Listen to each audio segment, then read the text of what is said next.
उत्तीर्ण होने के लिए 40% अंक लाना अनिवार्य है।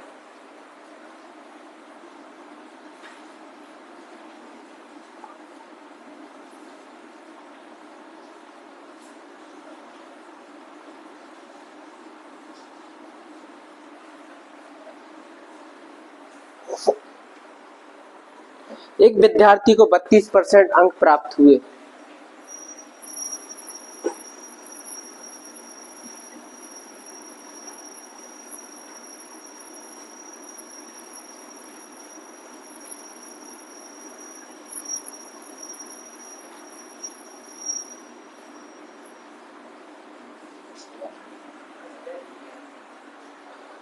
तथा 24 अंकों से फेल हो गया।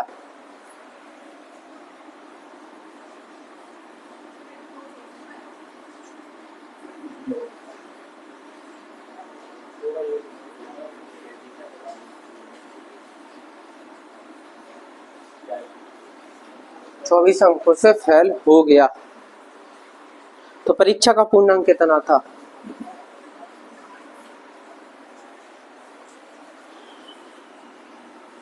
तो परीक्षा का पूर्णांक कितना था? करो क्वेश्चन।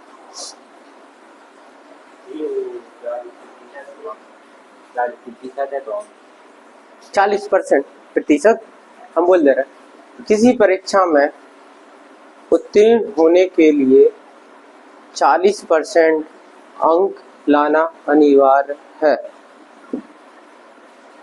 एक विद्यार्थी को 32% अंक प्राप्त हुए तथा 24 अंकों से फेल हो गया तो परीक्षा का पूर्णांक कितना था? क्वेश्चन ये है।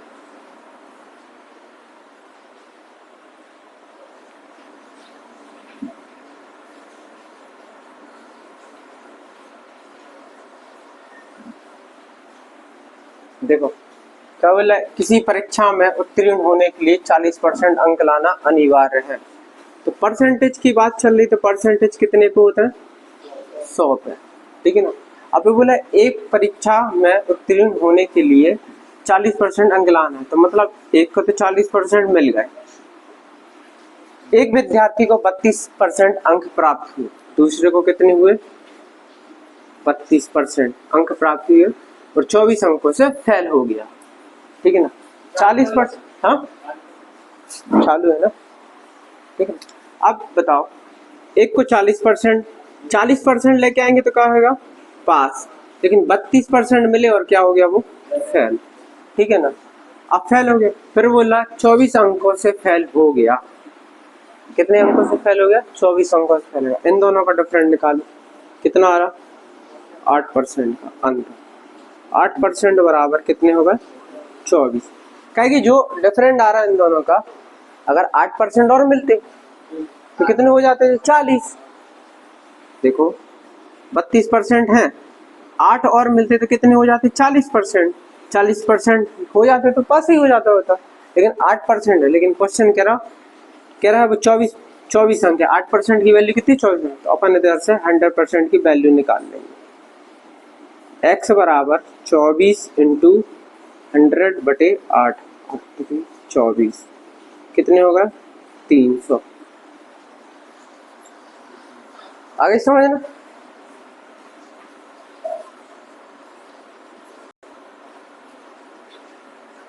अगला क्वेश्चन है, लिखो। किसी परीक्षा के लिए उत्तीर्णांक 40% है।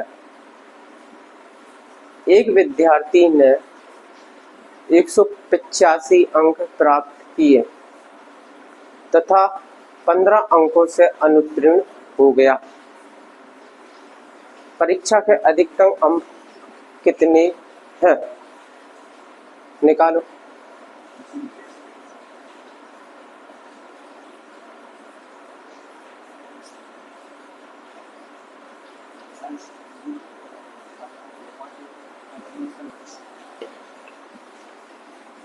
देखो किसी परीक्षा में के लिए उत्तीर्ण कितने हैं? 40%। एक विद्यार्थी ने 185 अंक प्राप्त किए। कितने किए? 185 अंक तो उसको मिल गए, प्राप्त किए, तथा वह 15 अंकों से फेल हो गया। तो परीक्षा का अधिकतम अंक कितने हैं? पास होने के लिए, पास के लिए कितने अंक चाहिए अपन को? 40%। कितने चाहिए? 40%। और उसको मिले कितने? 185। जो 15 अंक से फेल हुआ, अगर भी 15 और मिल जाते, कितने? जो 15 अंक और मिल जाते तो कितने हो जाते इनके? 200।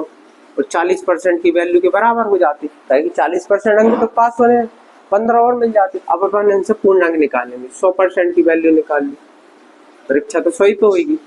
x बराबर, इधर ले जाओ, इधर ले जाओ, 200 इंटू 100 अपॉन 40, काट दो, 5 इंटू 10, 50 इंटू 10 कितने? 5। कितने की थी परीक्षा की पूर्णांक? 500। कोई डाउट? बताओ, समझ आ गया? रोहित नहीं आप? आशुतोष?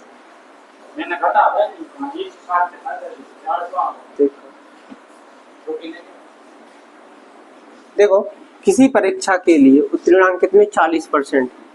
एक विद्यार्थी ने 185 अंक प्राप्त किए तथा 15 अंकों से उत्तीर्ण हो गया।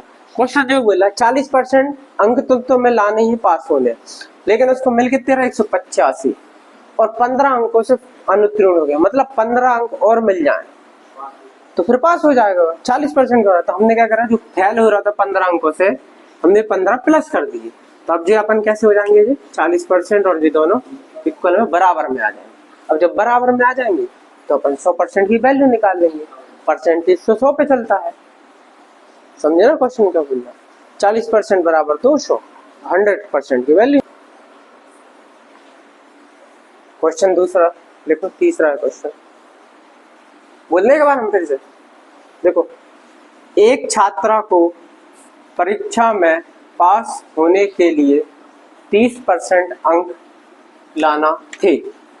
उसने 460 अंक प्राप्त किए तथा पास होने वाले न्यूनतम अंकों से 40 अधिक लेकर आया, तो कुल पूर्णांक कितने थे?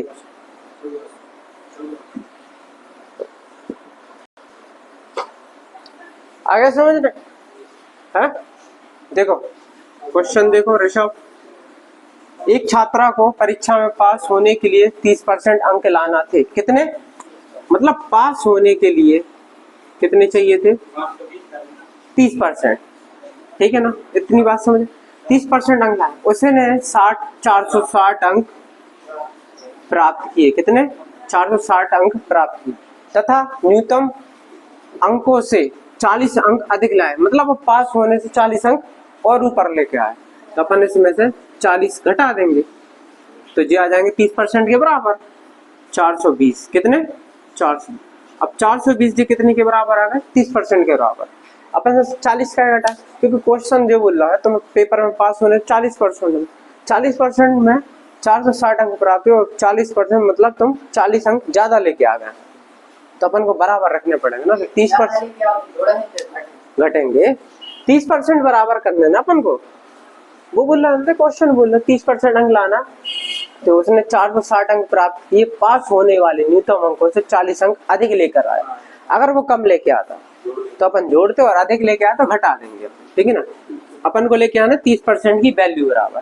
अब हम 100% की वैल्यू इधर से निकाल लेंगे, बराबर एक्स, एक्स बराबर 420 इंटू 100 अपॉन 30, काटो 3 निकल 3 छके 12, 14 इंटू 100 कितने हो गए? 1400। परीक्षा का पूर्णांक कितना था? 1400।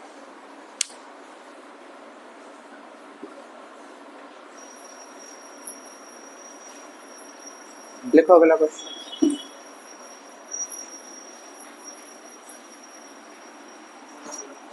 एक गांव की जनसंख्या 8000 है।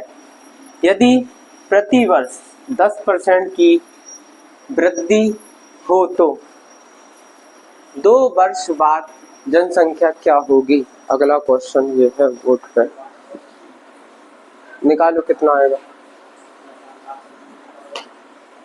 देखो एक गांव की जनसंख्या कितनी थी? 8,000। कितनी थी? 8,000। अब ये बोले यदि प्रति वर्ष 10% की वृद्धि हुई, पहले वर्ष कितनी? 100 पे 10 की वृद्धि, दूसरे वर्ष 100 पे 10 की वृद्धि, बोला ना। 2 वर्ष बाद जनसंख्या क्या होगी? हमारे पास कितने आएगा? 1 वर्ष 2 वर्ष। अब काटो, 1 2 3, 1 2 3, 1 0 1 0। अब इनका गुणा कर दो, 8 इंटू 110 इंटू 11, कितना होएगा?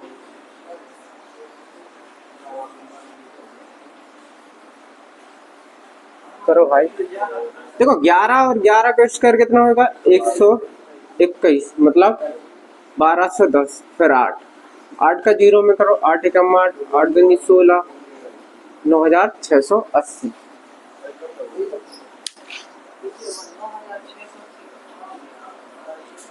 9680 आ गया था, यही तो आंसर है। देखो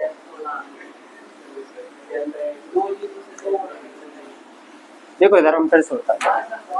देखो 8,000 है, पहले वर्ष 100 पे कितनी? 110 की वृद्धि, फिर दूसरे वर्ष 100 पे 110 की, 2 zero 2 zero, 1 zero 1 zero, 1 zero 1 zero. अब हमारे पास कितने? 8, 8 इंटू 110 जे वाले, फिर 11, ठीक है। अब 11 और 11 का स्क्वायर कितना होता है? 121, 1 जीरो जे कितना का? 1210, 1210 और 8 का गुणा कर दो तो कितना आएंगे? 9680। समझे बाबू भैया?